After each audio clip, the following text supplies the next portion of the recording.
ધામી જે અક્ષરધામના સ્વતંત્ર સર્વાધાર શરણાગત ભક્તવત્સલ એવા તમે છો મહારાજ, એવા તમે છો મહારાજ. ઓમ અવતારિણે શ્રી સ્વામિનારાયણાય નમો નમઃ. શ્રી હરે કૃષ્ણાય ઘનશ્યામાય શ્રી સહજાનંદ સ્વામિને નમો નમઃ. બોલો શ્રી સ્વામિનારાયણ ભગવાનની જય. શ્રી હરિકૃષ્ણ મહારાજની જય. શ્રી ઘનશ્યામ મહારાજની જય. સર્વાવતારી પરમ દયાળુ ભક્તવત્સલ ઈષ્ટદેવ શ્રી સ્વામિનારાયણ ભગવાનના દિવ્ય ચરણ કમલમાં આ દાસના અનંત અનંત પ્રણામ હો, તથા અમારા આદિગુરુ અનાદિ મુક્તરાજ જીવબા લાડુબાના શ્રી ચરણોમાં તથા સાધુતા મૂર્તિ પરમ પૂજ્ય ગુરુજીના શ્રી ચરણોમાં આ સેવકના વંદન તથા સર્વે વંદનીય પૂજનીય સાંખ્યોગી બહેનો, પાર્ષદ બહેનો તથા સર્વે ભાવિક ભક્તોને ભાવથી જય શ્રી સ્વામિનારાયણ. વિક્રમ સંમત 2081 ફાગણ સુદ પૂનમને શુક્રવાર તારીખ 14/3/2025 મહારાજની આજ્ઞા અનુસાર વડતાલ પૂનમ ભરવી. આજે ધૂળેટી છે, રંગોત્સવ આજે છે, અને મહારાજે આજે પંચાળામાં રાસોત્સવ કરેલો. સંમત 1877ની સાલમાં પંચાળાનો રાસ પ્રખ્યાત છે સંપ્રદાયની અંદર. આપણે મનથી પંચાળા પહોંચી જઈએ, મહારાજની સાથે આપણે રાસ લઈએ છીએ એવી સ્મૃતિ મનોમન કરવાની. અને આજે જ્ઞાનબાગમાં મહારાજે 12 બારણાના હિંડોળે મહારાજ 12 સ્વરૂપે ઝૂલ્યા હતા, 12 સ્વરૂપે દર્શન દીધા હતા. આવું ભગવાને પોતાનું પરમેશ્વરપણું બતાવ્યું હતું આજના દિવસે. અને ઉત્તરા ફાલ્ગુની નક્ષત્રનો આજે યોગ હોવાથી પુષ્પદોલોત્સવ શ્રી નરનારાયણ દેવ જયંતિ ઉત્સવ આજે કરવો. નહીંતર પેડવાને દિવસે હોય ને, પણ ઉત્તરા ફાલ્ગુની નક્ષત્ર પૂનમને દિવસે છે, એટલે આજના દિવસે છે. એટલે આજે નરનારાયણ દેવ જયંતિ ઉત્સવ પણ આજે છે. ફૂલનો હિંડોળો બાંધી નરનારાયણ ભગવાનનો જન્મદિવસ પ્રાગટ્ય મહોત્સવ ઉજવવામાં આવતો હોય છે.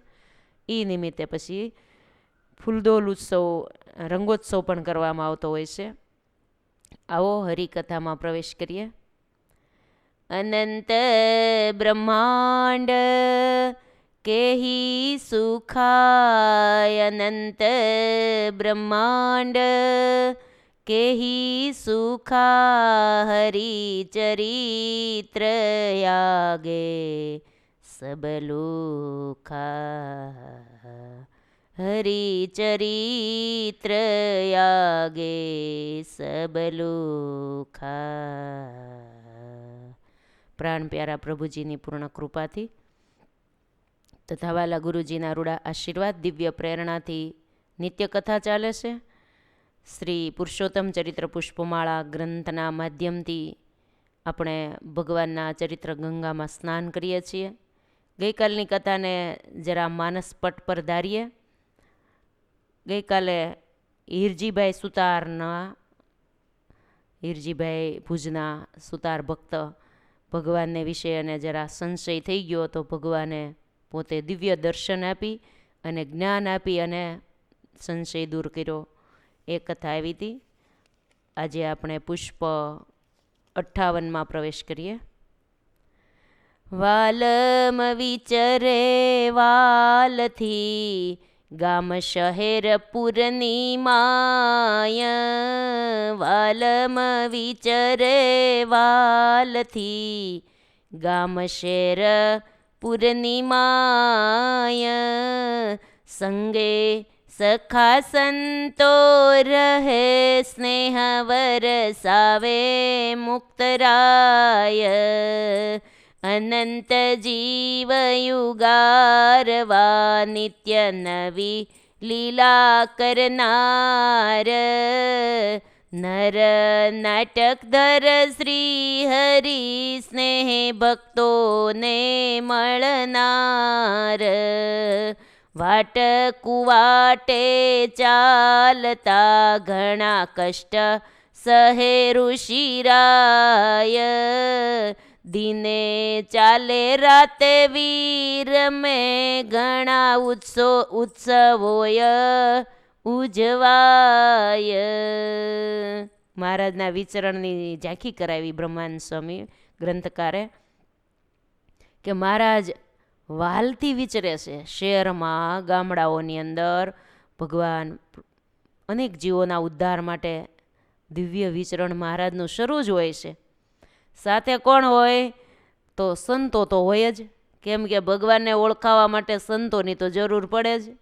સંતો અને સાથે કાઠી ભક્તો, એને સખા ભક્તો કહેવાય, એ પણ મહારાજની સાથે હોય તો મહારાજ એને વાલ વરસાવે, સ્નેહ વરસાવે છે, સુખ આપે છે. સાથેના સંતો ભક્તોને અનંત જીવ ઉદ્ધારવા માટેનો ભગવાનનો પ્લાન છે. એમાં બધા આ સંતો ભક્તો પણ સામેલ થયા છે. મહારાજની સાથે સાથે બનતી સેવા બધા કરે છે. મેઇન પાત્ર મહારાજ છે અને સાથે બીજા બધા પાત્ર ભજવનારા છે, બધા જ અક્ષર મુક્તો છે. વાલો નિત્ય નિત્ય નવી નવી લીલાઓ કરે છે, સર્વે જનોને સુખ આપે છે. નર નાટકધારી મહારાજ સ્નેહથી ભક્તોને વળી મળે બેટે, ક્યારેક રસ્તે ચાલે તો ક્યારેક વણ રસ્તે ચાલે, એટલે કે ક્યારેક મેઇન રસ્તો હોય ને એની ઉપર ચાલે, તો ક્યારેક રસ્તો ન હોય ને તોય આડેધડ પણ ચાલે. નથી ખેતરમાં આડેધડ કે અહીંથી થોડુંક ટૂંકું થશે તો ત્યાં પણ મહારાજ ચાલે. ઘણા મહારાજ આવી રીતે વિચરણમાં કષ્ટો સહન કરે છે. દિવસે ચાલે અને રાતે વિરામ લે છે. આખો દિવસ ભગવાન ચાલે, રાત જે ગામમાં પડે એ ગામમાં ભગવાન રાત્રિવાસો કરે છે.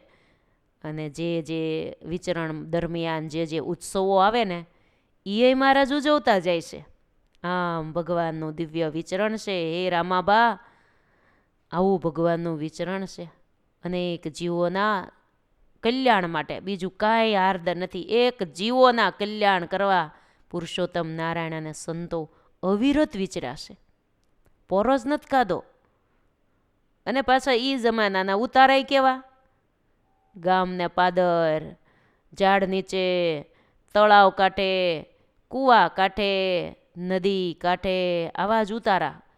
કોઈ ધર્મશાળા કોક ગામમાં હોય, કોક ગામમાં રામજી મંદિર હોય, કોઈ ગામમાં કોકના ઘર વળી હોય.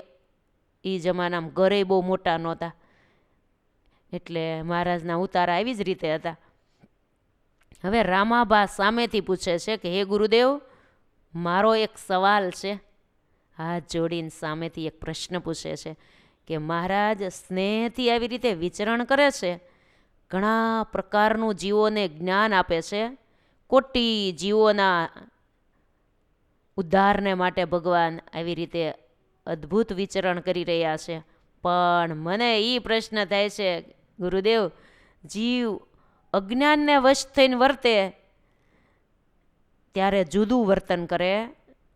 જીવ એવી વાત, જીવ અજ્ઞાનને વશ થઈ જાય, જીવમાં અજ્ઞાનપણું હોય ત્યારે જીવ કેવું વર્તન કરે, ત્યારે તો જુદું જ વર્તન થઈ જાય. એવી કંઈક જીવના અજ્ઞાનપણાની ક્યાંક ઓળખાણ કરાવો ને.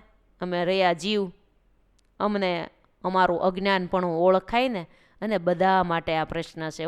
રામાબા તો એક પાત્ર ભજવે છે, આપણને બધાને સાંભળવા મળે કે જીવ છે એ ભગવાનનું સુખ મૂકી અને અજ્ઞાનપણું પકડે છે ત્યારે એની કેવી પરિસ્થિતિ હોય છે. એટલે આ પ્રશ્ન મારો છે, મને આ જાણવાની ઈચ્છા છે કે જીવનું અજ્ઞાનપણું કેવું છે. ત્યારે બ્રહ્માનંદ સ્વામી રાજી થયા કે રામાબા, તમારો પ્રશ્ન અદ્ભુત છે હો, સર્વ જીવોના હિતને માટે આ પ્રશ્ન પૂછ્યો છે, માટે સાંભળો. હું તમને એક ચરિત્રના માધ્યમથી મહારાજે જે ચરિત્ર કર્યું હોય અને મહારાજે જ જીવનું અજ્ઞાનપણું સમજાવ્યું હોય એવું ચરિત્ર મેં અમારી નજરે મહારાજની સાથે રહીને માણ્યું છે, એ જ હું તમને સંભળાવું. એમનામ નહીં, ચરિત્રના માધ્યમથી. હવે પહેલાં ચરિત્ર કહે છે, પછી જીવનું અજ્ઞાનપણું કેવું છે એ મહારાજે જે સમજાવ્યું ને એ બ્રહ્માનંદ સ્વામી કહે છે. એક સમયે મહારાજ કારિયાણી નામના ધામમાં બિરાજતા હતા. કારિયાણીમાં મહારાજ બિરાજતા હતા. ત્યાં વસ્તા ખાચરનો દરબારગઢ છે. મહારાજનો ઉતારો અવારનવાર વસ્તા ખાચરના દરબારગઢમાં જ રહેતો હતો. અને વસ્તા બાપુ પણ એવા મહિમાવાળા ભક્ત હતા હો. સેવા બહુ ભગવાનની સારી કરતા. મૂર્તિને હૃદયમાં એણે ઉતારી લીધી હતી. ભગવાને જાણી લીધા હતા કેવા છે, પ્રાણ પ્યારા પ્રભુ એમ માની અને બંને પતિ પત્ની એવા મહાન ભક્ત હતા. વસ્તા બાપુ અને એના પત્નીનું નામ શીતબા. શીતબા તો મહાન પ્રેમી ભક્ત હતા, ભગવાન વગર રહી શકતા નહીં. આપણે સાંભળ્યું જ છે ને, ભગવાન સારંગપુરમાં હતા અને આ બાજુ ધમ ધોકાર વરસાદ આવ્યો અને વારે વારે જોયા કરે કે ઓહો, આવા વરસાદમાં મારો વાલો ક્યાં હશે. ભગવાન તો દયાળુ બહુ ને, એટલે કોકનું દુઃખ નિવારવા કે ગયા હશે પલળતા તો નહીં હોય ને.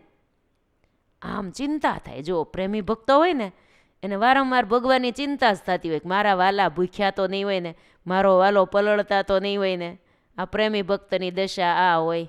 એ પોતાનું ન જોવે, ભગવાનનું જ જોયા કરે. એટલી બધી પ્રીતિ ભગવાનમાં વધી, તે વૃત્તિ ભગવાનમાં એવી ચોંટી ગઈ, તે આમ એક તાર ભગવાનમાં થઈ ગયા હો. અને વૃત્તિ દ્વારા ભગવાનને એવા ખેંચ્યા તે સારંગપુરમાં જીવા બાપુના દરબારગઢમાં પડ્યા હતા. ત્યાંથી ભગવાનને આવવું પડ્યું રાતોરાત. દરવાજો ખટખટાવ્યો, એ તો આમ નામ દરવાજે ઊભા જ હતા કે જાણે હમણાં વાલો આવવાના જ છે. કેટલો વિશ્વાસ કે હમણાં મહારાજ આવવાના જ છે. એ આવ્યા એટલી વાટ. આટલી તાલાવેલી હોય ને ત્યાં ભગવાનને ગમે ત્યાં દૂર હોય ને તો જવું જ પડે. મહારાજ ગયા, ઢોલિયો બિછાયો, પલળેલા કપડાં, મહારાજને નવા વાઘા પહેરવા દીધા. ભગવાન પલળીને ગયા. એટલો વરસાદ હતો. કહેવાનો કેટલો પ્રેમ હશે આ. એવા આ કારિયાણીના વસ્તા બાપુના ધર્મપત્ની શીતબા. વસ્તા બાપુ પણ એવા મહાન ભક્ત. એના પ્રેમને વશ થઈને મહારાજ અવારનવાર એના દરબારગઢમાં ઉતારા કરતા. મહારાજ કોટી જીવોના કલ્યાણ કરવા માટે આવું દિવ્ય વિચરણ કરે છે. એક સમયે મહારાજ આવી રીતે કારિયાણીમાં બિરાજતા હતા. ત્યારે એક વાત બની. એ બ્રહ્માનંદ સ્વામી કે મારે કેવી છે. એ જે વાત બનીને એના ઉપરથી મહારાજે જે હાર્દ સમજાવ્યો ને એ મારે પ્રસંગ કેવો છે. બન્યું એવું કે મહારાજ સભામાં બિરાજમાન હતા. વસ્તા બાપુના દરબારગઢમાં નિત્ય સભા થાય. કારિયાણીના 12 વચનામૃતો પણ છે. મહારાજે બહુ વાતો કરેલી છે, એ સંતોએ લખી છે. મહારાજ સભામાં બિરાજમાન હતા ઢોલિયા ઉપર. ત્યારે એક ભગત ટોપલો ભરીને કેરી લાવ્યા. હવે સિઝન હોય ને કેરીની, તે પાકી કેરીનો ટોપલો ભરીને લાવ્યા હો. મહારાજની પાસે ટોપલો મહારાજના શ્રી ચરણોમાં આવીને મૂક્યો. હવે અહીં ગ્રંથકારને મોજ ચડી ગઈ. ટોપલો મૂક્યા પછીની કથા પછી કહે છે, પણ પહેલાં તો ભગવાન કેવા છે ને ભગવાનની મૂર્તિનું વર્ણન મીંડ્યા કરવા. તો આપણે તો વર્ણન થોડું જ આવવા દેવાય. ભગવાન કેવા છે, એની કેવી માધુરી મૂર્તિ છે, એની સુંદર મજાની પંક્તિઓ અહીંયા ગ્રંથમાં લખી છે કે એ તો ભગવાનની મૂર્તિની સામે જોઈને બેસી ગયા, ટોપલો ભગવાનના શ્રી ચરણોમાં મૂકીને. તો ભગવાન કેવા છે, કેવી ભગવાનની મૂર્તિ છે. હરિવરના ચરણે મેલી, હરિવરના ચરણે મેલી લાગી મૂર્તિ અતિશય વાલી લાગી મૂર્તિ અતિશય વાલી. આ ભગત આવ્યા એને ટોપલો તો કેરીનો મૂક્યો, પણ મહારાજના દર્શન કરતાની સાથે જ મહારાજની મૂર્તિ એને એટલી વાલી લાગી તે સ્થિર થઈ ગયા, ભગવાનની સામે બેસી ગયા, એક નજરે જોયા કરે છે, મુટકું મારતા નથી. લાગી મૂર્તિ અને અતિશય વાલી. માવ મુખનું માધુર્ય દેખી માવ મુખનું માધુર્ય દેખી ચારે નિગમોએ વાણી ભાખી ચારે નિગમોએ વાણી ભાખી. ધન્ય ધન્ય તમે નરવેશી તમે જણાવો છો સર્વદેશી હરિમુખે હાસ્ય રસ જરે નેણા થકી કરુણાયુ ભરે. નિગમ વેદો એ વાણી બાકી ધન્ય છે પ્રભુ તમે મનુષ્ય તન ધારણ કરી કેવા શોભો છો એમ કરી અને મહારાજની મૂર્તિનું વર્ણન કર્યું. હરિમુખે હાસ્ય રસ જરે. મહારાજ સદાય મંદ મંદ હસતા હો. ભગવાનનું મંદ હાસ્ય તો ક્યારેય વિરામને પામતું નહીં હો. ભગવાન વન વિચરણમાં વર્ણિના વેશમાં હતા ને તો એ મંદ હાસ રુચિરા નનાંબુજમ. એ વર્ણન શતાનંદ સ્વામીએ આ શ્લોક લખ્યો. વર્ણિ વેશ રમણીય દર્શનમ મંદહાસ રુચિરા નનાંબુજમ પૂજિતમ સુરનરો તમેર મુદા. આ શ્લોક સારા એ સંપ્રદાયમાં ગવાય છે. સત્સંગી જીવનનો આ શ્લોક છે. શતાનંદ સ્વામીના મુખમાંથી નીકળેલો. મહારાજનું મંદ હાસ્ય ક્યારેય ન જાય. એટલે હરિમુખે મંદ હાસ જરે નેણા થકી કરુણા ઉભરે. ભગવાનના નેણા આંખોમાંથી ભગવાનની કરુણા રસ અખંડ વરસતો હોય. જેની સામે ભગવાનની દ્રષ્ટિ પડે ને કરુણાળુ દ્રષ્ટિવાળા ભગવાન હતા. એકદમ કરુણા રસ જ જરતો હોય. કેટલું સરસ વર્ણન છે મૂર્તિનું. હરિ મુખે હાસ્ય રસ જરે અને નેણા થકી કરુણા રસ વરસે. જે કોઈ ભક્તજન સામું ભગવાન જુએ તો ભગવાન ન્યાલ કરી દેતા હતા. ન્યાલ કરી દેતા હતા, સુખથી ભરી દેતા હતા. એવી સુખમય મૂર્તિ છે મહારાજની. એને આપણે પકડી રાખીએ અંતરથી. હે મહારાજ તમારું સ્વરૂપ તો સુખ સુખનું ધામ છે, પણ અમે તમને ભૂલી જઈએ છીએ. જગતનું ક્યાંક જોયું હોય તો આપણે કાંઈ ભૂલતા નથી, પણ ભગવાનને આપણે વારંવાર જોયા જ કરીએ છીએ તોય જેવા યાદ આવવા જોઈએ એવા નથી આવતા. અને જગત બાજુ તો જીવનો ઢાળો આદિ અનાદિકાળથી પડી ગયેલો ને, એટલે એ ભૂલાય નહીં. અને મહારાજની મૂર્તિ વારંવાર આપણે નિરીક્ષા કરીએ તો અંતરથી યાદ આવે. એમને આમ ન યાદ આવે, એનો દાખલો કરવો પડે. એમ કાંઈ હેલાય નથી હો. જો ભગવાન કેવા છે, આપણે આની સાથે સાથે કેવું ધ્યાન થઈ જાય છે. એવી પંક્તિઓ છે એટલે ગાન કરું છું હો. સારી આ પંક્તિઓ મહિમાવાળી હોય, મૂર્તિની પંક્તિઓ હોય, એનું આપણે ગાન કરીએ ને તો મહિમાની પંક્તિ ગાઈએ તો મહિમા સમજાઈ જાય. આ મૂર્તિની પંક્તિઓ ગાઈએ તો આપણે ભગવાનની મૂર્તિમાં મન ચોંટી જાય. આ ધ્યાન કરવા માટે છે. અમુક કડીનો મહિમા સમજવાનો હોય, અમુક કડીમાંથી કંઈક બોધ લેવાનો હોય. બધી કથા આવે ત્યારે ગ્રંથકાર લખે મહારાજ કેવા શોભે છે કારિયાણીમાં વસતા બાપુના દરબારમાં. ટોપલો લાવનાર ભક્ત તો ભગવાનના સ્વરૂપમાં ચોંટી ગયા છે. ટોપલો મૂકીને તો મૂર્તિમાં ઓતપ્રોત થઈને બેસી ગયા હો દર્શન કરવા. એટલે પછી ગ્રંથકારે એ ભગવાનના સ્વરૂપનું વર્ણન કર્યું છે. હસ્ત મોક્ષ વર કાજે ઉઠે. મહારાજનો હસ્તકમળ શા માટે ઉઠે? ભગવાન અભય વર આપ્યો છે ને, આમ ડાબા હાથે અભય આપો છો. એટલે કે ગ્રંથકારની ભાવના કેવી? હસ્ત મોક્ષ વર કાજે ઉઠે. ભગવાન જીવોને મોક્ષનું વરદાન આપવા માટે ભગવાન આમ હસ્તકમળ રાખ્યો છે, ઉઠાવ્યો છે.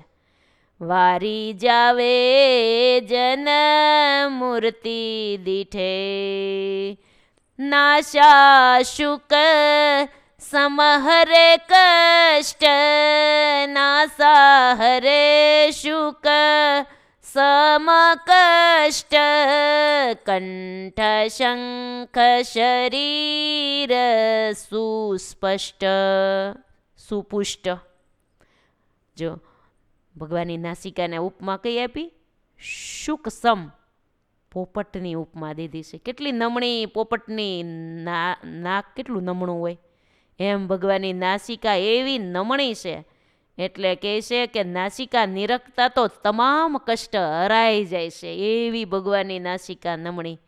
પ્રેમાનંદ સ્વામીએ કીર્તનમાં લખ્યું, નાસિકા નમણી હરિની, નાસિકા નમણી, હે નાસિકા નમણી, પોપટ સરી ખડી. નિરખી વદન ચંદ્ર, નિરખી વદન રે, નિરખી વદન રે, કિરણું ઝાંકી પડી. ચંદ્રમાના કિરણોય ઝાંખા પડી જાય એવું મહારાજનું મુખારવિંદ છે. ના નિરખી વદન ચંદ્ર, ચંદ્રમાં કેવા હોય? પ્રકાશિત. એવું ભગવાનનું મુખારવિંદ છે. વળી આગળ કહે છે, જો ચરણ કમળ કોમળ એવા, આભા રતાશ સરખી જેવા. મહારાજના ચરણ કમળનું ધ્યાન કરજો. ચરણ કમળ કેવા છે? એકદમ કોમળ, આંગળીઓ કોમળ, નખ પણ એવા ઉપડતા ચડિયાતા તેજસ્વી. મહારાજનું મરમાળું આવું મૂર્તિનું એક એક અંગ એવા છે. ચરણ કોમળ, કમળ જેવા કોમળ હો પાછા. આભા રતાશ સરખી જેવા.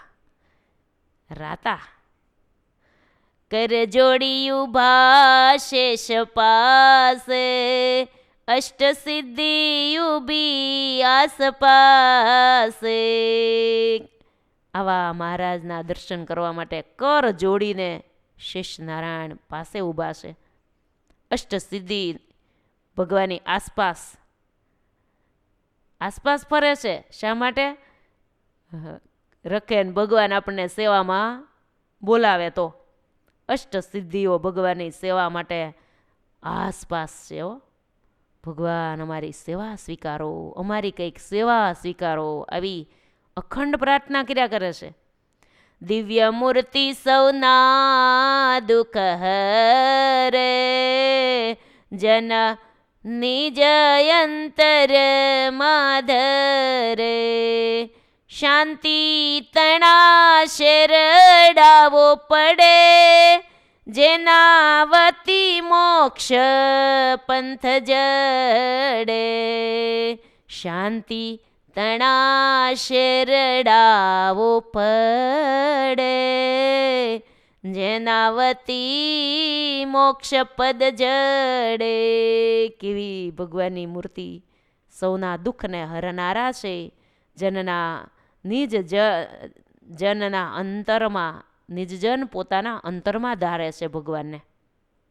એવા શાંતિના દેનારા ભગવાન છે. આવા મહારાજ છે એવું વર્ણન કર્યું. પ્રસંગ એ છે, એક ભગત આવ્યા ને કેરીનો ટોપલો મૂક્યો, પછી ભગવાનનું વર્ણન કર્યું. કેવા મહારાજ છે એના એને દર્શન કર્યા મહારાજના. આમાંથી મહારાજે એક ટોપલામાંથી, હવે પ્રસંગ શરૂ થાય છે, મહારાજે કેરીના ટોપલા સામું જોઈ ભક્તનો ભાવ પૂરો કરવા એક કેરી હાથમાં લીધી ને ગોળવા માંડ્યા.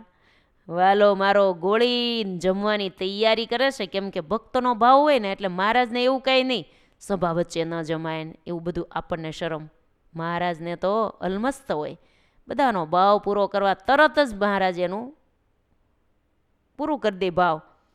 એ સમયે વસ્તા ખાચરના દીકરા જોઈતા ખાચર નાના એવા બાળક સામે બેઠા હતા વસ્તા બાપુના ખોળામાં.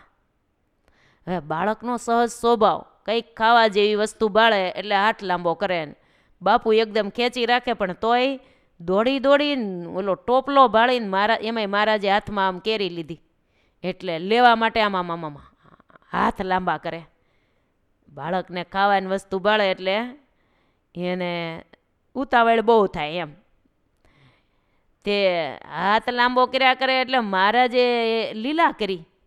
સહજ સ્વભાવે બાળક અરે ભગવાને એ રીતની મહારાજે લીલા કરી. શું કીધું મહારાજ? આપણે ન કહેતા હોય અત્યારે તમે જુઓ ને તો નાના બાળકો હોય ને એને તમે ચોકલેટ આપી દો ને એટલે એને કાંઈ ન જોઈએ. ચોકલેટ માટે તો એ જય સ્વામિનારાયણ કરે એમ કહીને જય સ્વામિનારાયણ બોલ, ભગવાનને પગે લાગ, પછી ચોકલેટ આપીએ તો મંડે લાગવા, મંડે જય સ્વામિનારાયણ કરવા, પછી ચોકલેટ આપો પછી ઊભા જ ન રહે, એ તો ભાગવા જ મંડે. બાળ બુદ્ધિ છે અને ખાવાની વસ્તુ મળી જાય એટલે પછી બધું પૂરું. પણ એ લીધે ભગવાનના બે નામ લઈ લે. પૂજ્ય બેન દરરોજ મંદિરમાં આપણા ચારેય મહિલા સંસ્કાર કેન્દ્રમાં ડબ્બો ભરીને રોજ મંદિરમાં ચોકલેટ રાખવાની જ. બાળકો એ લીધે દરરોજ આરતીમાં સાંજે આવે, હાલો ચોકલેટ મળશે એમ. જ્યાં સુધી ચોકલેટ કોઈ ન દે ને ત્યાં સુધી જાય નહીં હો, ત્યાં સુધી ઊભા જ હોય વાટે. ક્યારેક કોઈક ભૂલી ગયું હોય ને તોય ન ગયા હોય, પણ રામકૃષ્ણ ગોવિંદ ધૂઈને બોલાઈ જાય ને પછી જ બેન કે દેવાનું, કેમ કે એ સેજે સેજે એટલી ભગવાનનું નામ તો લે બાળકો. અને પછી જય સ્વામિનારાયણ કરે, દંડવટ કરાવે, પછી ચોકલેટ આપે. આવું ચોકલેટનું સદાવ્રત રોજ ચાલે. ભગવાન ગમે ત્યાંથી આપી દે, ડબ્બામાં ખૂટે નહીં. કોકનું કોક લાવ્યા કરે ને એ ડબ્બો હાલ્યા જ કરે. પછી ગમે ત્યારે ગમે તે બાળક આવે ને પૂજ્ય બેન કે ગમે એ આવે ને તમારે ચોકલેટ છોકરાને દેવાની છે, એને બીજી પ્રસાદી તમે દેહો ને એ નહીં ગમે, ચોકલેટ જ એને ગમશે. ત્યારે બાળકને બાળક જેવું એની જેવી વસ્તુ આપી દો ને એટલે એ રાજી થઈ જાય. મહારાજ બાળકને રાજી કરવા મહારાજ કેરી આમ લંબાવે. જોઈતા ખાચર કેરી જોતી છે, આવો આવો ઓરા આવો. મહારાજની નજીક જાય છે, એકદમ આમ દોડતા દોડતા મહારાજની પાસે ગયા. દરબારના દીકરા, હવે જેને ઘેરે રજવાડું એટલે એ સુખી સંપન્ન તો હતા જ. એટલે એ જમાનામાં સોનાની ઉતરી ગળામાં પહેરી હતી વસ્તા બાપુ નાના એવા બાળકે. વસ્તા ખાચરના સોનાની ઉતરી ગળામાં પહેરાવી હતી. મહારાજે ખાલી બાળકને સમજાવવા માટે ખાલી મહારાજે કીધું કેરી જોતી છે, આપણે એમ કહીએ ને ચોકલેટ જોતી છે, ચોકલેટ જોતી હોય જય સ્વામિનારાયણ કરો, આમ કરો એમ કહીએ ને એમ મહારાજે પણ એમ લીલા કરી. મહારાજ કે કેરી જોતી હોય ને તો ગળામાં પહેરેલી સોનાની ઉતરી દ્યો ને તો કેરી દો. ખાલી ભગવાને બાળકને રમાડવા માટે. આના ઉપરથી તો મહારાજ બહુ બધો બોધ આપવાના છે, પણ મહારાજે આ લીલા કરી હતી. મહારાજ કે ડોકમાં પહેરેલી ઉતરી આપો તો કેરી આપું. હવે આ બાળ બુદ્ધિ એને એવું તો જ્ઞાન નથી કે આ સોનાની ઉતરી કહેવાય, સોનું કહેવાય, આની તો કિંમત બહુ કહેવાય ને કેરી તો એ શું ત્યાં એક કેરીની કિંમત કેટલીક હોય. અને આ એક ઉતરી વેચી અને તો ગાડે ગાડા કેરી આવે એવી બાળકને તો કાંઈ જ્ઞાન નહોતું ઉતરીનું. એટલે એણે તો આમામ કરી અને ઉતરી કાઢી નાખી ગળામાંથી, આમામ ઊંચી કરીને આપી દીધી મહારાજના હાથમાં. ડોકમાંથી ઘરેણું કહેવાય, ઉતરી ડોકનું શણગાર કહેવાય, સોનાનો દોરા જેવું કહેવાય. પણ બાળકને સોનાની ઉતરીનું મૂલ્ય નથી ને, માત્ર એને તાન એટલું જ છે કે કેરી ખાવી છે, ખાવા સામું ધ્યાન છે, કિંમત સામું ધ્યાન નથી, ઉતરી સામું ધ્યાન નથી. એને તો કેરી બાળીને લલચાઈ ગયા છે. એટલે તરત જ મહારાજને આપી દીધી. મહારાજે હાથમાં લીધી પછી તરત જ મહારાજે આ પ્રસંગ ઉપરથી મહારાજે વાત કરી છે. કેવી મહારાજે વાત કરી જુઓ. મહારાજ કે જોયું ને બધાની નજરે સભામાં જ મહારાજ કે આ બાળકને ઉતરીની કિંમત કાંઈ નથી, કેરી કરતાંય કેરી જેટલી કિંમત નથી. એને તો કેરીની કિંમત જાજી લાગી ને ઉતરીની કિંમત કાંઈ ન લાગી. એને ખબર જ નથી કે આની કિંમત કેટલી છે, આને વેચી હોય તો પૈસા કેટલાય આવે, અને એમાંથી કેરી લીધી હોય તો ગાડા ગાડા કેરી ભરાય આવે. આને તો એક કેરી માટે ઉતરી દઈ દીધી. આનંદથી પાછા કેવા ચૂસવા લાગ્યા છે. એને કાંઈ નથી, એને કે ધ્યાન જ છે. જો મહારાજ બધાને બતાવે છે. જોઈતા ખાચર કેવા કેરીમાં મશગુલ થઈ ગયા છે. એને તો એમ જ થઈ ગયું મને બધું મળી ગયું. મહારાજ કે એમ જ આ બાળકને જેમ ઉતરીનું જ્ઞાન નથી એમ જ જીવનું પણ આવું જ છે. મહારાજે આના ઉપરથી ઉપદેશ દીધો. જીવનું પણ આવું જ છે. અજ્ઞાનપણું, બાળકનું અજ્ઞાનપણું કહેવાય. એને જ્ઞાન નથી ઉતરીનું, ઉતરીનું જ્ઞાન નથી એટલે આપી દીધી. એમ જીવને પણ અજ્ઞાનપણું છે. ભગવાન ઉતરી જેવા ભગવાન એનું જ્ઞાન નથી, અને તુચ્છ આ લોકના સંસારના સુખ કેરી જેવા એ વિષય સુખમાં માલ મનાઈ ગયો છે જીવને, એટલે એમાં મન દોડી દોડીને જાય છે. ઉતરી જેવા મોંઘા ભગવાન મુકાઈ જાય છે, એની કિંમત કાંઈ રહેતી નથી. અને સંસારના વિષય સુખમાં મન છે એ દોડ જાય છે. બાળકને જેમ કેરીમાં મન લલચાઈ ગયું ને એમ. એ રામાબા આને જીવની અજ્ઞાનતા કહેવાય. તમે પૂછ્યું હતું ને કે જીવ અજ્ઞાનને વશ વર્તે ત્યારે કેવું વર્તન હોય, તો આવું જ હોય. આ જીવની અજ્ઞાનતા કહેવાય, બાળક જેવી અજ્ઞાનતા. હવે અજ્ઞાનતા ઉપર થોડોક પ્રકાશ પાડે છે. અજ્ઞાનીને ન મળે હરી, અજ્ઞાની થાકે ફરી ફેર ફરી. એમ કે છે અજ્ઞાની હોય જેને ભગવાનના સ્વરૂપનું જ્ઞાન નથી, એને અજ્ઞાની કહેવાય. જેને ભગવાને ઓળખ્યા જ નથી, એ અજ્ઞાની જીવો જન્મ ધારણ કરે મનુષ્યનો, પણ અજ્ઞાની થાકે છે ફેર ફરી. ફેર એટલે જન્મ મરણના ફેરા ફરી ફરીને થાકી જાય તોય ભગવાન ન મળે, કે ભગવાનને ઓળખ્યા જ નથી, ભગવાનના સ્વરૂપનું જ્ઞાન પ્રાપ્ત ન કર્યું. અજ્ઞાની નવ કિંમત જાણે, સત્યને અસત્ય પરમાણે. સત્યને અસત્ય માને. સત્ય એવા ભગવાન, સત્ય સ્વરૂપ ભગવાન છે, એની એને કિંમત જ ન હોય. અસત્ય મનાઈ. અબુધ મૂઢ મતી આવી, નિજ આંખે ખુએ મૂલ્ય તેવી. અબુધ કહેવાય એને, અને મૂઢ મતી કહેવાય, અજ્ઞાની કહેવાય. જે ભગવાનને આવો મનુષ્ય દેહ પામ્યા પછી ભગવાનને ઓળખી ન શકે, એનું ભજન ન કરે, અને આવો અમૂલ્ય દેહ ખોઈ નાખવામાં આવે, ભગવાનના સ્વરૂપને જાણવા માણવામાં ન આવે, તો ગ્રંથકાર કે પારસથી કાગડો ઉડાડે, ચિંતામણીથી મોજ બગાડે. પારસમણી હાથમાં કોઈ આપ્યો હોય તો એ કાગડા ઉડાડવામાં ફેંકી દે. નહોતો એક ભાઈને પારસમણી મળ્યા, તેને તો કાંઈ ખબર ન રહી, કાગડો આમ બેઠો તો ટોડલે, તેને ઉડાડવા માટે ફેંકી દીધો. ખબર જ નથી પારસમણી કહેવાય. ચિંતામણીથી મોજ બગાડે. હવે ચિંતામણી જેવા ભગવાન મળ્યા પણ તોય મોજ ન લઈ શકે ભગવાનની.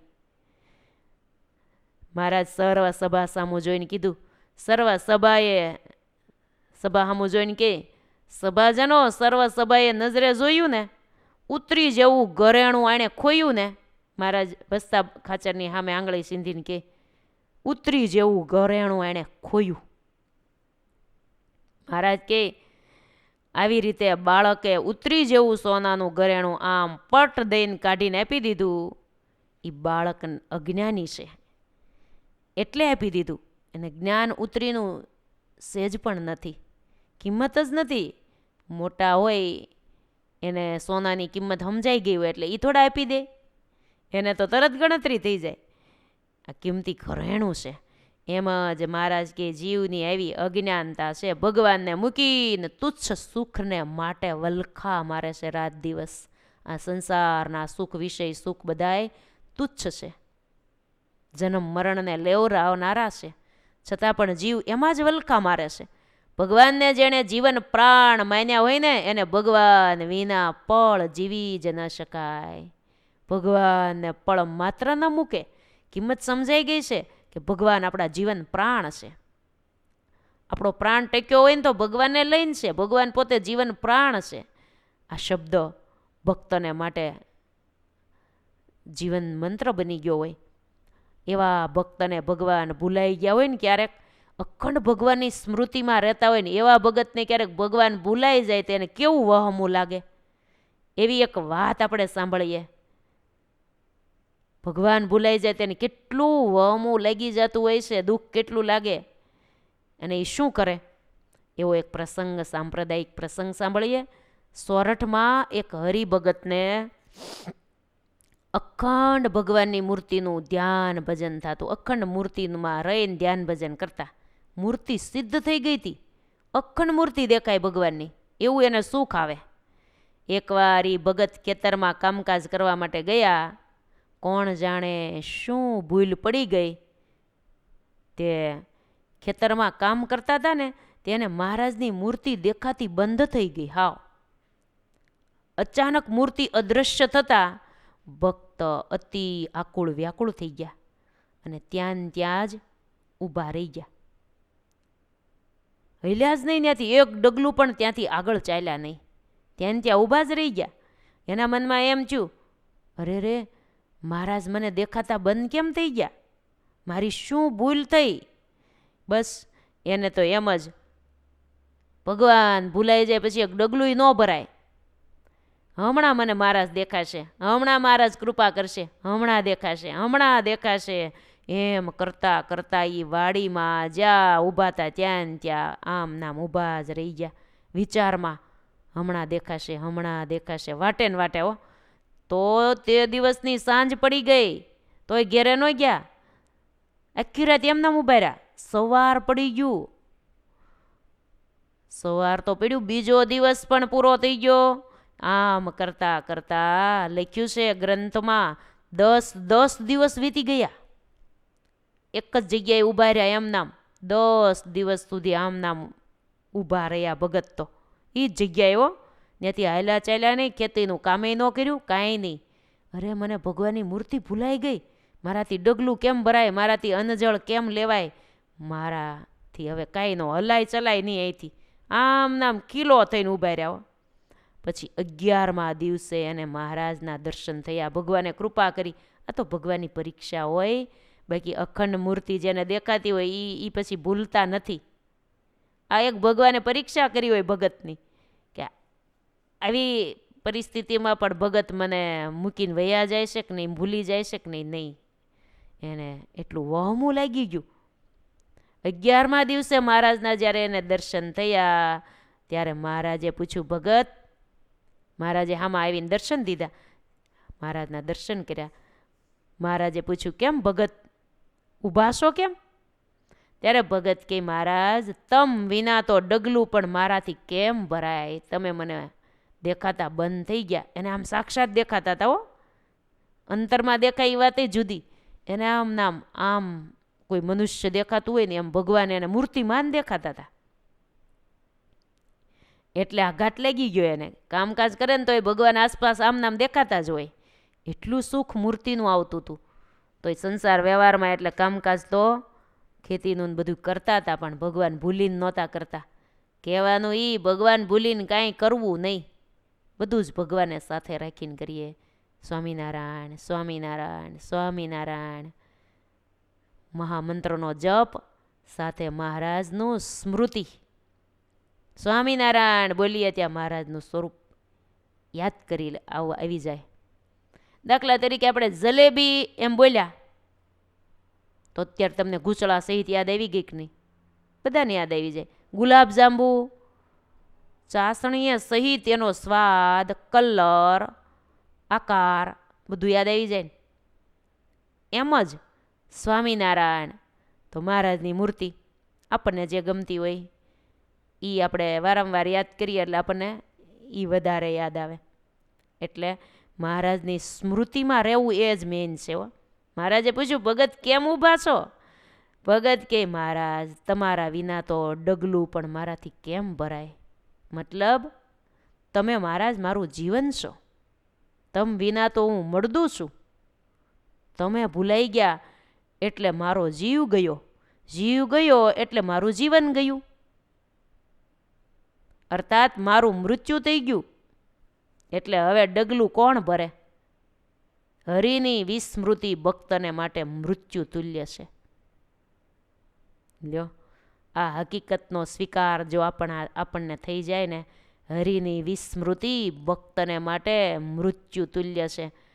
આ હકીકતનો આપણને સ્વીકાર જો થઈ જાય તો ભગવાન આપણને ન ભૂલાય.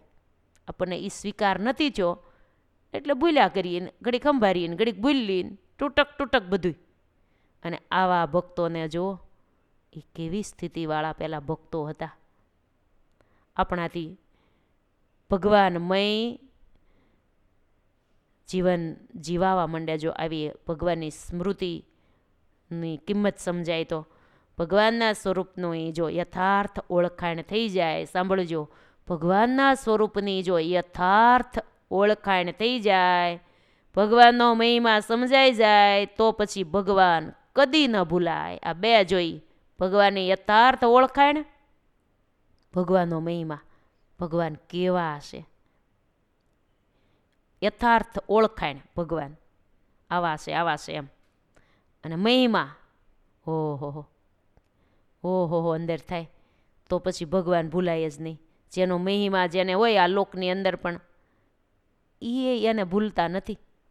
સામાન્ય માણસનો મહિમા હોય ને તો એ વ્યક્તિને એ નથી ભૂલતા. મહિમા મેન છે. મહિમા સમજાઈ જાય, મહાત્મ જ્ઞાનની જો લટક લાગી જાય તો માયાના સર્વે બંધનો તડ તૂટી જાય, સહજે બ્રહ્મ રૂપ થઈ જવાય અને અખંડ ભગવાનના ધ્યાનમાં ગરકાવ રહેવાય. આ મૂર્તિ સુખના પ્રયાસ સાથે પ્રભુ પ્રાર્થનાનો પોકાર આપણે કરતા રહેવો તો ચોક્કસ પ્રભુ કૃપા થશે. પછી ભગવાન જ જેમ છે એમ એનું માધ્યમ સમજાવશે તો આપણે ભગવાનને સંભાળવા નહીં પડે. સહેજે સહેજે ભગવાન પોતાના સ્વરૂપનું સુખ આપ્યા જ કરશે. પણ આપણે ભગવાનના સુખની ભૂખ હોવી જોઈએ. પ્રયાસ સાથે પાછો પ્રયાસ સાથે ધારીએ, ન દેખાય તોય ભગવાને ધાર્યા જ કરીએ. નથી દેખાતા તો બંધ નહીં થઈ જવાનું. પ્રથમનું 5મું વચનામૃત એવી રીતના જે આગ્રહવાળા છે, રાધિકાએ સહિત ભગવાનના સ્વરૂપનું ધ્યાન કરવું, ધ્યાન કરતાં મૂર્તિ ન દેખાય તો પણ ધ્યાન કરવું, એવી રીતના જે આગ્રહવાળા છે એની ઉપર ભગવાનની મોટી કૃપા થાય છે. અને એની ભક્તિએ કરીને ભગવાન એને વશ થઈ જાય છે. ભગવાન કૃપા કરે પછી તો કાંઈ બાકી ન રહેવા દે. આપણો દાખલો, પ્રયાસ, ભૂખ આ બધું હોય ને તો ભગવાનની કૃપાની જરૂર પડે જ. કૃપા કરે ત્યારે બધું જ થઈ જાય. આપણે મંડ્યા જ રહેવાનું. દેખાય ન દેખાય તો ભગવાને ભૂલવાના જ નહીં. સ્વામિનારાયણ ઘર્યાસ કરવાનું. મહારાજના સ્વરૂપમાં ઘડીક મન રહે ને ઘડીક ન રહે, પણ તોય કંટાળી નહીં જવાનું. કાંઈ રહેતું નથી ને હવે કાંઈ મારે નથી મહેનત કરવી ને એવું નહીં. ભગવાન બધો દાખલા સામો જોવે છે હો. આપણી ભૂખ સામે જોવે છે. આપણે બળબડતી ભૂખ ભગવાનને મેળવવાની લાગી હોય ને તો ભગવાન આપણા પ્રયાસ સામે જોઈને એવી કૃપા કરી દે તો એના સ્વરૂપનું દાન આપી દે. મહારાજ ઘણીવાર કહેતા કે એકવાર કોઈ 24 કલાક અમારામાં અખંડ વૃત્તિ રાખીને અમને ન ભૂલે તો પછી એને આખી જિંદગી સહજ અખંડ વૃત્તિ રહે. આવી વાત મહારાજ ઘણીવાર સભામાં કહેતા. સિદ્ધાનંદ સ્વામી જેવાએ આ વાત ઝીલી લીધી. આખો દિવસ એણે વૃત્તિ તૂટવા ન દીધી ભગવાનમાંથી, તો તેલ ધારાવત અખંડ વૃત્તિ રાખતા થઈ ગયા. 24 કલાક ભગવાનમાં અખંડ વૃત્તિ રાખીને 24 કલાક પૂરા કરવા હો. એ બલબલાતી ન થાય એવું કઠણ કામ છે. ઘડી કંઈ નથી રહેતી. 24 કલાક તૂટવા નહીં દેવાની. આવું વરદાન છે મહારાજનું. 24 કલાક ન તૂટવા દઈએ ને તો ભગવાન પછી અખંડ દેખાય, પછી દાખલો ન કરવો પડે. પણ 24 કલાક રાખવી, એક મિનિટે ન હરખી રહેતી હોય તો આખો દિન રાત એક દીપ આટલું કરવું દાખલો, તોય થોડો દાખલો કર્યા કરવાનો. પૂરેપૂરા 24 કલાક ન રહે ને તો કંઈ નહીં, મારે બને ત્યાં સુધી તો તૂટવા જ નથી દેવી મહારાજમાં વૃત્તિ. એવું સવારમાંથી નક્કી કરી નાખીએ ને તો ભલે ને રોજ કરતાં થોડીક વધારે રહેવા માંડે, આજ થોડીક વધારે રહી, કાલ થોડીક વધારે રહી, એમ કરતાં કરતાં ટીપે ટીપે સરોવર ભરાય એમ ભગવાન થોડીક કૃપા કરે ને થોડોક આપણો દાખલો. એવું આપણે કરીએ, કેમ કે મહારાજને પામવું છે આપણે. મહારાજે ગઢડા પ્રથમના પહેલાં જ વચનામૃતમાં એટલે તો મહારાજે કીધું છે, ભગવાનના સ્વરૂપમાં અખંડ વૃત્તિ રાખવીને એથી તો કોઈ કઠણ સાધન પણ નથી, તેથી કોઈ મોટી પ્રાપ્તિ પણ નથી. કઠણમાં કઠણ કીધું, પહેલું જ લખી નાખ્યું. એ જ પહેલાં જ વચનામૃતનો પહેલો જ આ પ્રશ્ન પોતે જ પૂછી લીધો. સર્વ સાધનમાં ક્યું સાધન કઠણ? કોઈ સંતોએ નહીં, મહારાજે જ પૂછ્યો. તેમ છતાં ઉત્કૃષ્ટ શ્રદ્ધા રાખીને જે મૂર્તિ સંભાળવાનો જોરદાર અભ્યાસ કરવા માંડે તો એને મહારાજની મૂર્તિ અખંડ સાંભળ્યા કરે એવી સ્થિતિ જરૂર બંધાય. વડતાલમાં એક નારાયણદાસ સ્વામી રહેતા હતા. એ અખંડ ભગવાનની મૂર્તિમાં લેલીન રહેતા હતા. ભજન કરવાની ઉચ્ચતમ સ્થિતિની સાથે સત્સંગની સેવા પણ એવા જ ભાવથી દિનપણે કરતા હો. એકવાર સ્વામી વડતાલમાં ધર્મશાળા કરાવતા હતા, બાંધકામ હાલતું હશે, ત્યારે એક લક્ષ્મણ નામના સુતારે આવીને પૂછ્યું, સ્વામી તમે કામકાજ કરાવો આવું બધું, આમાં વ્યસ્ત રહ્યો છો તો પછી મહારાજની મૂર્તિ અખંડ કઈ રીતે ધારી શકો છો? ભગવાન ભૂલી ન જાઓ? ત્યારે નારાયણદાસ સ્વામી કહે, લખા તું વાંસલો હાથમાં લઈને પાટડા ઉપર દોડ્યો જાશો ત્યારે વાંસલો જાલી રાખવાનું અનુસંધાન તારે રાખવું પડે છે કે નહીં? તારા હાથમાંથી વાંસલો એટલે વાહડો પડી જાય છે ક્યારે? કે ના સ્વામી, એ તો પકડ્યો હોય અને હાલવાનું હોય, બે કામ થાય છે કે નહીં? ત્યારે સ્વામી કહે, લક્ષ્મણ તું પાટડા ઉપરથી પડતો જ નથી, પગ તારો ચૂકતો નથી, તારાથી આવું કેવી રીતે થઈ શકે છે? ત્યારે લક્ષ્મણભાઈએ કીધું, સ્વામી અમારે તો કાયમ પાટડા ઉપર વાંસલો પકડીને દોડવાનો અભ્યાસ પડી ગયો હોય. સ્વામીએ કીધું, સાંભળ લક્ષ્મણ, અમારે પણ અખંડ ભગવાન ધારી રાખવાનો અભ્યાસ થઈ ગયો છે. અમે પણ એવી જ રીતે મહારાજની મૂર્તિમાં અખંડ વૃત્તિ રાખીએ છીએ, મૂર્તિ મૂકતા જ નથી. વળી આવો જ પ્રશ્ન કોઈએ ગુણાતીતાનંદ સ્વામીને પૂછ્યો હતો. સ્વામી, જૂનાગઢના 400 ગામડા, 350 સાધુ અને રાધારમણ દેવનો આવો મોટો વ્યવહાર, આ બધાની તમે ઉપાધિ અને ચિંતા કર્યા કરો છો, તો પછી તમારે મૂર્તિમાં અખંડ વૃત્તિ કેમ રહે છે? આવું કોઈ ભગતે પ્રશ્ન કર્યો હતો સ્વામી ગુણાતીતાનંદ સ્વામીને. ત્યારે ગુણાતીતાનંદ સ્વામીએ પણ એને એવું જ સામું પૂછ્યું, ભગત તમે ગમે એટલો વ્યવહાર કરો તો એ ક્યારેય તમારા દેહને ભૂલો છો? સંસાર વ્યવહાર કરો છો ત્યારે તમે દેહને ભૂલી જાઓ છો? તો કીધું, નહીં ના સ્વામી, દેહ નથી ભૂલાતો.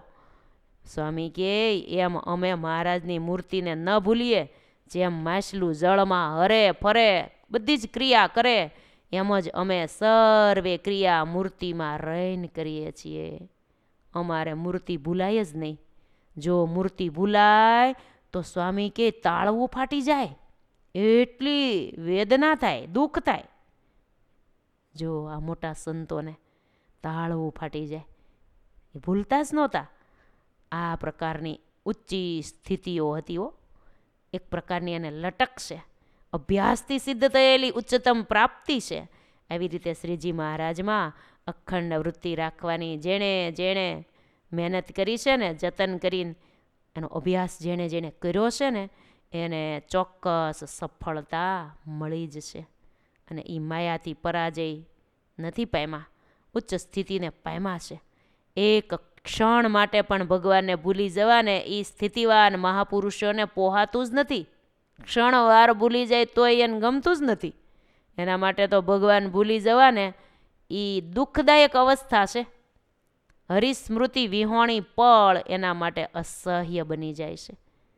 ગરુડ પુરાણમાં એક શ્લોક છે આના વિશે.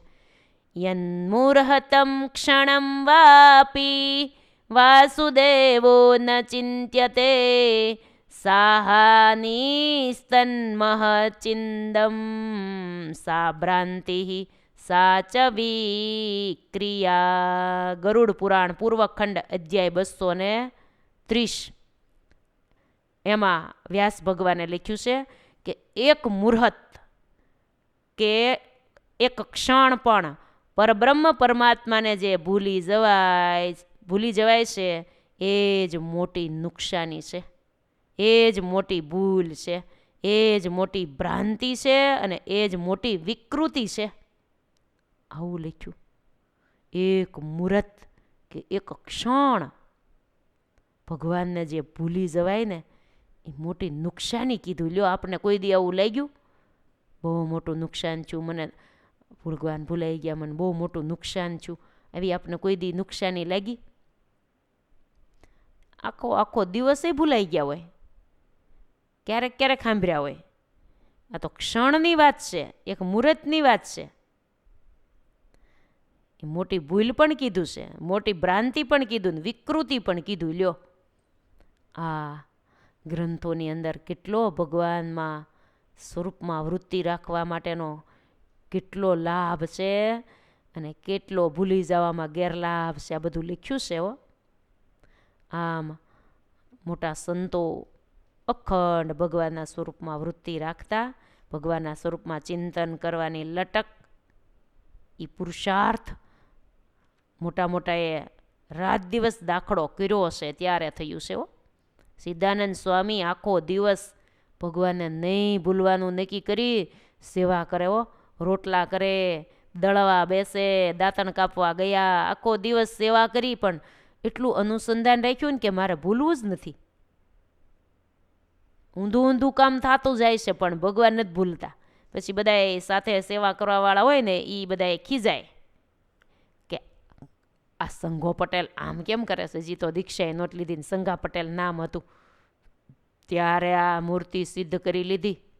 ભગવાનની વાત સાંભળીને મહારાજ સભામાં બોલ્યા ને એણે પકડી લીધું કે બસ મારે આ મહારાજ બોલ્યા છે એટલે મહારાજના વચન તો સત્ય જ હોય, એ તો કોઈ દી મિથ્યા થાય જ નહીં.